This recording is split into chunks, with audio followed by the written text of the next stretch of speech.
The Cincinnati Reds finished 2019 with a win total of 75 wins. Vegas projected them at 78.5, so they came up a little bit short.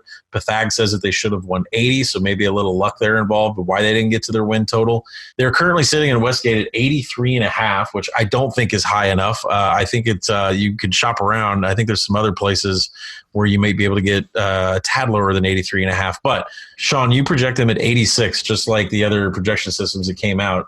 Where do you want to start with the Cincinnati Reds? Do you want to go with what they've brought in? Do we want to go with who is excelling in their career? Do you want to start with the negative? I think Joey Votto's getting old and he doesn't hit home runs and his OBP might take a dive. Like, what should we nitpick about these guys before we say the good stuff? Yeah, we could start with Votto. I mean, he's always been one of my favorite players. The back control, the eye, the attitude, never gives up an at bat. He's declined from a 6.5 win player to a half win player in a 2-year span, which is obviously extremely concerning. He's been a negative defender for a few years, lessened athleticism. So if they have a hole on their roster, a glaring weakness, it's him, which is surprising and unfortunate because he spent so much time biding until they had another competitive team around him. So as a baseball fan, I'm hoping that he has a bounce back year if they're going to be a good team. It'd be a shame to see him not be a part of it.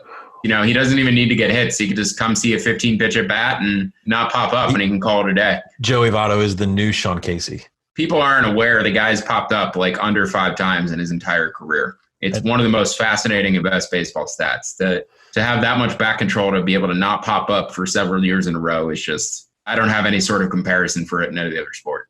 So let me set us up for why we like this team. The Reds made it clear. Their management came out and said that we are going to be buyers, and there's not a lot of teams in Major League Baseball that make it very public. Here we are with Moose, Nick Castellanos. There's some other additions here I'll let you talk about, but I love the moves that they made. Now, defensively, I'm a little nervous, but from an offensive standpoint, I love this team.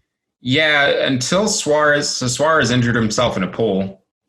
Which is kind of similar to the Yoenis Cespedes falling in a hole because he got scared by a bore injury. So I don't really know what to make of this Suarez pool injury, but I'm worried that he injured his shoulder and that he might not have his 49 home runs worth of power when he comes back. So that's something to keep in mind. They just re-signed Derek Dietrich to replace him temporarily, which I like. In terms of a fit around that means that Castellanos probably isn't going to get shifted to third base, which is good. He'll stay in the outfield for the time being. You mentioned Castellanos and Moose, so I think Castellanos is sitting on a career year. He had 40 expected home runs last year, finally got out of Detroit, started hitting them with authority in Wrigley, also seemed excited to be part of a pennant race. So Castellanos, not only from a motivation standpoint, but also from a park standpoint, from a expected stat standpoint, seems like he's sitting on a career year. So if you want like the longest of long shot MVP bets, put a few bucks on it. I'll say from a points league standpoint, from like a roto and a points league standpoint, he hits a lot of doubles too. So this is a guy, OPS wise, if you do OBP or you do OPS, this is definitely his year. This is somebody that I think at the draft table, people are going to know he's going to be good, but I think he's going to be worth it for you to go an extra round or spend the extra bucks in an auction. He has 104 doubles the past 2 years. So that's just, I love guys who spread out the power. There's guys who get 13 home runs and 40 home runs, whatever. Guys who have the stat line of power with the 40 doubles, 10 triples, 25 homers. Like those are the guys I think can sustain their power growth going forward because they have it in a variety of areas and spray the ball. In terms of questions with this team, so they signed Shogo Akiyama from Japan. He was one of the top position players in Japan for a long time.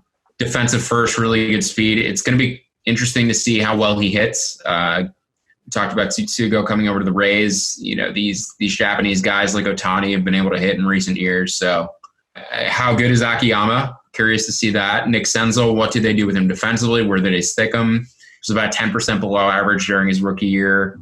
Scratch center fielder.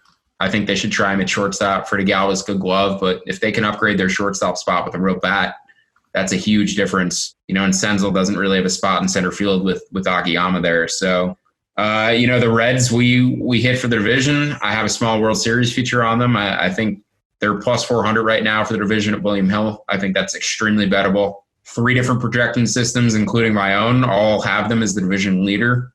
So there's substantial value on this team to win their division and be, the NL Central favorite. We didn't even mention the coaching changes. They brought in Kyle Bae from Driveline. work directly with Trevor Bauer and all their minor league pitchers. They added their new pitching coach from the Brewers, who was the one who helped Wade Miley develop his cutter. They brought in Miley this offseason. So this team at a variety of levels is not only improving itself, but also catering to the players that they have on it, which I think is really interesting. Third-year GM, kind of getting his plan fully in place. So they seem smart about what they're doing. They've done a great job at finding pitchers even before Body got there, and I think they're going to continue to improve them and get better outside the organization.